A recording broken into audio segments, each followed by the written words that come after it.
নমস্কাৰ বন্ধু বান্ধৱীসকল আজি মোৰ থাম্বনেইলটো চাই গমেই পাইছে যে খতিয়ান বহীটো কেনেকৈ লিখিব মানে গোটৰ ঋণ লোৱা বহীটো আপোনালোকে কেনেকৈ লিখিব তো বলক দেৰি নকৰাকৈ ভিডিঅ'টো আৰম্ভ কৰোঁ যদি মোৰ চেনেলত কোনোবা নতুনকৈ আহিছে স্ক্ৰীনত দিয়া সাবস্ক্ৰাইব বাটনটো ক্লিক কৰি দিব প্ৰথমতে আপোনালোকে লিখি ল'ব সদস্যাৰ নাম তো মই ইয়াত লিখি ল'লোঁ পূজা দাস স্বামীৰ নাম লিখিব স্বামী বা দেউতাৰ নাম লিখি ল'ব মই লিখি লৈছোঁ তাৰপিছত লিখিব সদস্যাৰ সংখ্যা 4ও হ'ব পাৰে বা 5ও হ'ব পাৰে যিটো হয় এইটো লিখিব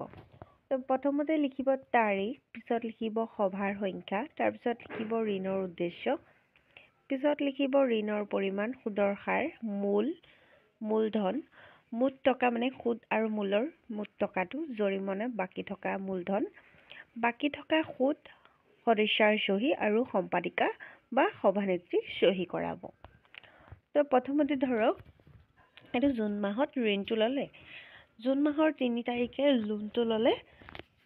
3/6/24 আৰু সভাৰ সংখ্যাটো 223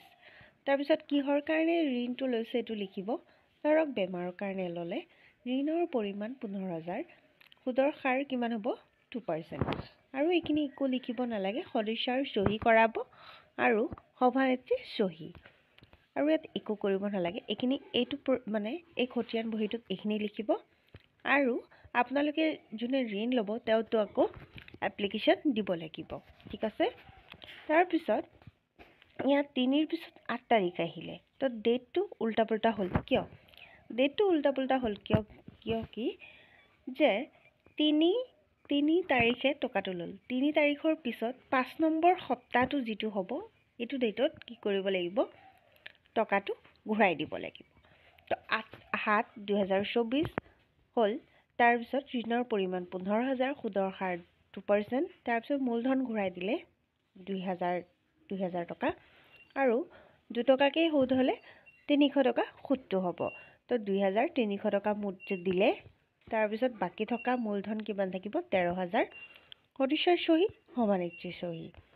তাৰপিছত আকৌ 12/8/24 দিলে কিমান আছিল আকৌ বাকী থাকিব 13,000 13,000ৰ 2% 2,000 টকা ঘূৰাই দিলে তো সুদটো দিলে কিমান টকা 260 টকা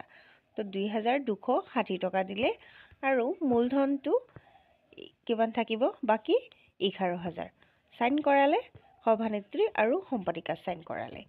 তাৰপিছত আকৌ ধৰক আকৌ নেক্সট মাহত কি হ'ল 16/9/2024 11,000 বাকী আছিলে 2%কে 2,000 টকা মূলধন দিলে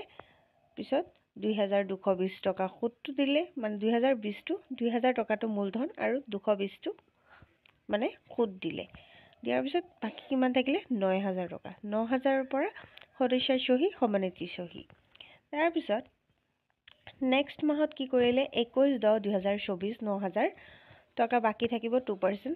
মূলধনটো দিয়া নাই তো মূলধনটো দিয়া নাই যদি ইয়াত খালী ৰাখিব